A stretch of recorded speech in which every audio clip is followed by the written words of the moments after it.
My name is Dr. Shane No. I am an orthopedic surgeon, co-director of the Sports Medicine Fellowship, and associate professor at Rush University Medical Center in Chicago, Illinois. And you are listening to Interview with a Surgeon Agent. Hello, everyone. Thank you for joining Interview with the Surgeon. Today we welcome Dr. Shane No. Doc, how are we doing today? Doing great. Great to see you, Matt. You as well. So let's just jump right into it. What were your goals and aspirations during your residency, and how did those change during your fellowship? I think, my goal as a resident, first and foremost, was to learn how to be a doctor and how to be a more orthopedic surgeon. And I think that entailed, learning about it both, in the library and in the books, but also more importantly in the office and in the operating room. And I think my goal was to accomplish that, to treat patients, to learn from mentors, to also get involved in like the research and education side of things. But I think ultimately at the end of the day, I wanted to be the best doctor and the best surgeon that I can to prepare me for life as a fellow and beyond. And then I think on top of that, as a fellow, the fellowship is a unique year. It's a transition year between, kind of being more of a student to being more of, more of an attending, or, being ready to go out in the field on your own. And it's a great time because I think you've got enough experience. You've kind of been through the wards, you've been through the office, you've been to the OR.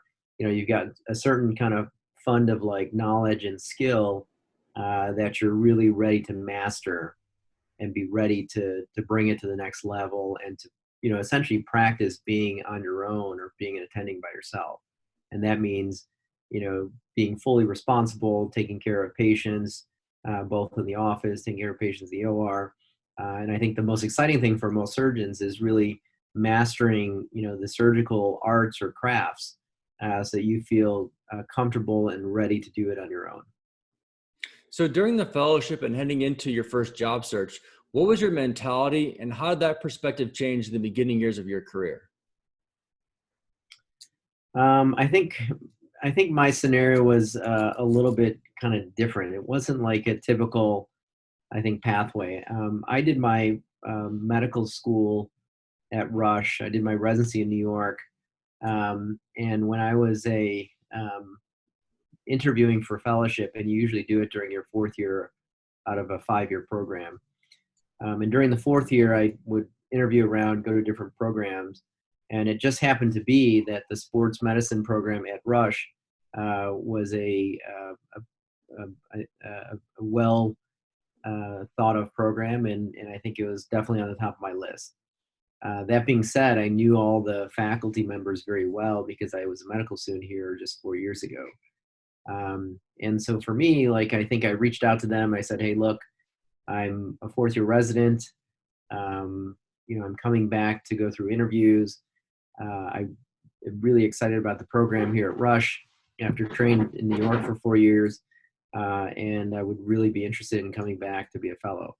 And so I think my take was, I just want to be very transparent. I knew the guys on a personal level. And so, it was, I think, different than if you just didn't know them and you're saying these things. But I would talk to a lot of my mentors and be like, look, I would really love to be your fellow. I'd love to spend a year training with you guys. I think on top of that, being from Chicago, I think that coming back to Chicago would be, I don't know if it was necessarily at the time on the top of my list, but I knew that Chicago would be a city that would be very interested in being in after fellowship. And I think I just kind of laid it out there. I said, this is what I see going forward. This is what I'd like to do. I have the opportunity to change my field of study. I can specialize in a specific niche in sports medicine, and come back, if there's room and if the opportunity is ready. And so I think for me, it was just like, because I had very personal relationships with, the guys here at Rush, I was able to talk to them about it and have them, give me advice along the way, and come back as a fellow and finish my year as a fellow and stay on as faculty after that. So throughout your career, did you ever consider going private practice, or were you academic focused all the way? Um, yeah, so it's a great question. I think I think sometimes it's kind of hard to decide, like, do you want to go one route or the other. I think most people who are in residency, it's usually a fairly traditional academic university program. And I think to be quite honest, I think most residents feel comfortable with that because that's what they've seen and that's what they've experienced. And to make that jump into private practice is a little bit of kind of, taking a leap of faith because you don't really know what it's like. I think doing my fellowship at Rush kind of gave me exposure to what we would call like private academic practice is like, and that is, basically a private practice model, but also being responsible for the education of medical students, residents, and fellows. And so some people say it's the best of both worlds. Other people say it's the worst of both worlds. I think it depends on kind of what perspective you have. And so I kind of have a little bit of, I guess, a perspective on both. But so I guess to answer your question, at the end of the day, I'm in a private practice. And so, I think that I do have perspective on that. I'm also teaching and training residents and fellows, doing research. I'm involved in like the fellowship program. And so have all those other hats and responsibilities that I do in addition to a very busy clinical practice. What would you say were some of the keys to your success that helped shape your early career as you climbed to the top of your industry? I think in general, like I try to have a kind of a long-term kind of vision in terms of, what I want to achieve and accomplish. And so, rather than like thinking about what am I doing, in the next day, the next week, the next month, I kind of thought for myself, like, I really want to think about like what's going to happen in the field, like in 5 and 10 years from now. And so I kind of had a very long-term view on, what I wanted to see my practice to look like. And, I think one of the things that I thought was something that required planning was research, to be honest. And so I think research is one of these things that it's hard to see like short-term gain from doing research because it's usually time consuming. It involves work, it involves resources, and you don't really see the fruits of your labor until like sometimes years, sometimes decades after you start. And so one of the things that I try to do, and a lot of this was based on like my experience in the past, but also having mentors who did the same thing, was to establish like a clinical registry or repository, like right when I start my practice. And so basically what that means is that, I collect data on all my patients coming in the door, before, after surgery, 1, 2, 5 years after surgery, and just see how they're doing. It takes work. I have 3 or 4 research assistants that work in parallel right now. Wasn't always like that. In some cases, it was myself doing all of it, but it's kind of grown over the years. And I think that what it allows is for me to understand and know my patients better, and to be able to react and change things in my clinical practice to allow them to have better outcomes and better care. So not only does it help my own practice individually, but at the same time, because we have the data, we can write about it, we can publish it, we can present on it, and we can help contribute to the field, especially in a new and young field such as hip arthroscopy and hip preservation surgery.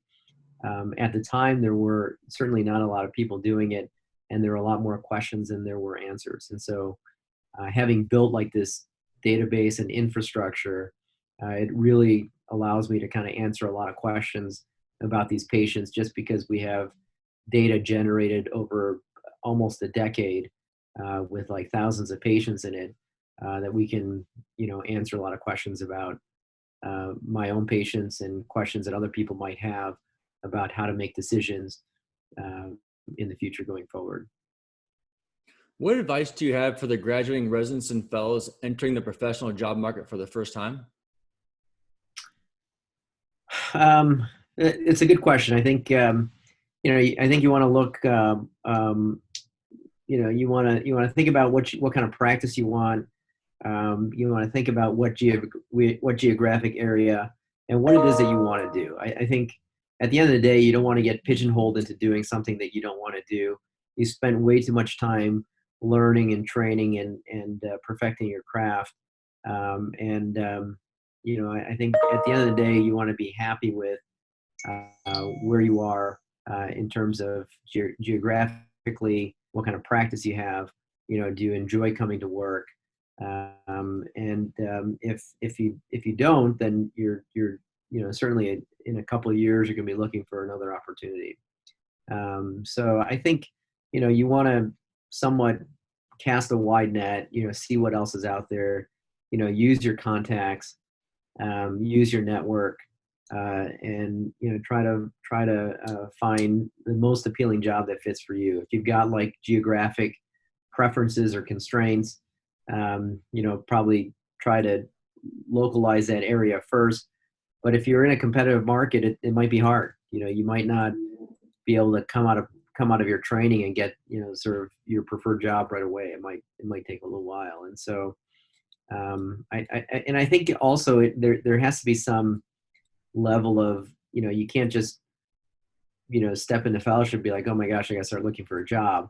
Like some of these things, especially some of these more desirable jobs, might take years in the making, or they may have like a pipeline of people that are interested that may go back many years. And so you kind of have to have a little bit of foresight into thinking about if I want to go to LA or I want to go to New York or San Francisco or something like that.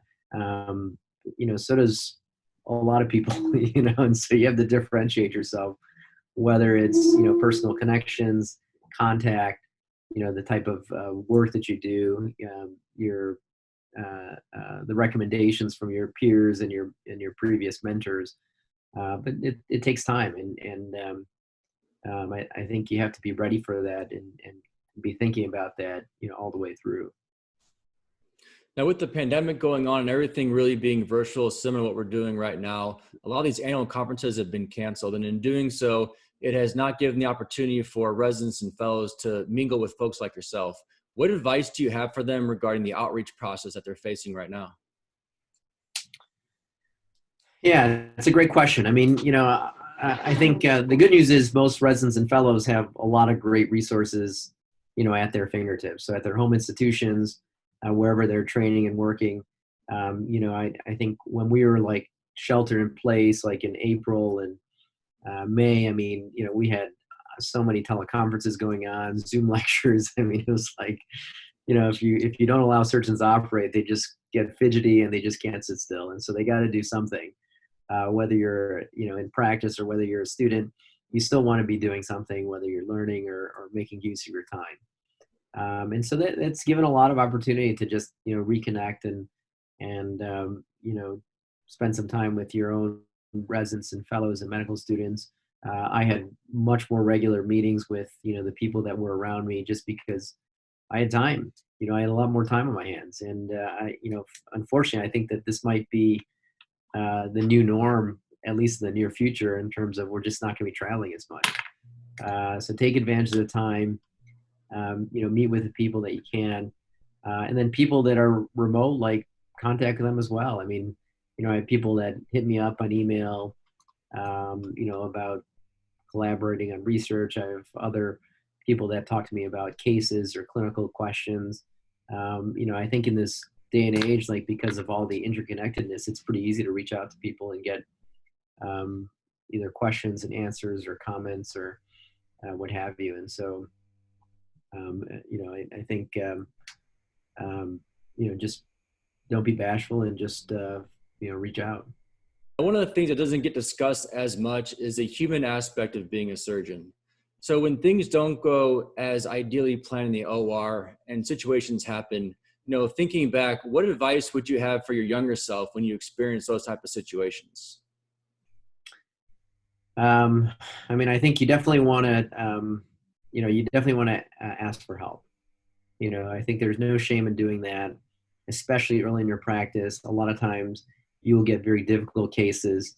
For example, like in our own practice, the most difficult cases, whether it's, multiple revised joints or really sick patients, we actually call them the junior partner case. And so it's almost the expectation that as a young guy, you're going to take on some of these more difficult cases early in your career, which seems almost counterintuitive. You think like the senior guy would be doing all the challenging cases, but, to be quite frank, I mean, it's part of, the rite of passage almost.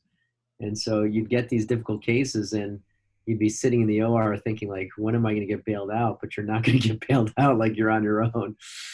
But yeah, I mean, unfortunately there could be some, cases that don't have ideal outcomes, and that doesn't happen all the time. But I think you want to ask for help when you need it, and don't be afraid of it. Your partners are called partners because they're there to help you, and other people in the hospital too. Like nobody wants to let the ship sink by itself. Everybody is going to want to have all hands on deck and try to help you as much as possible.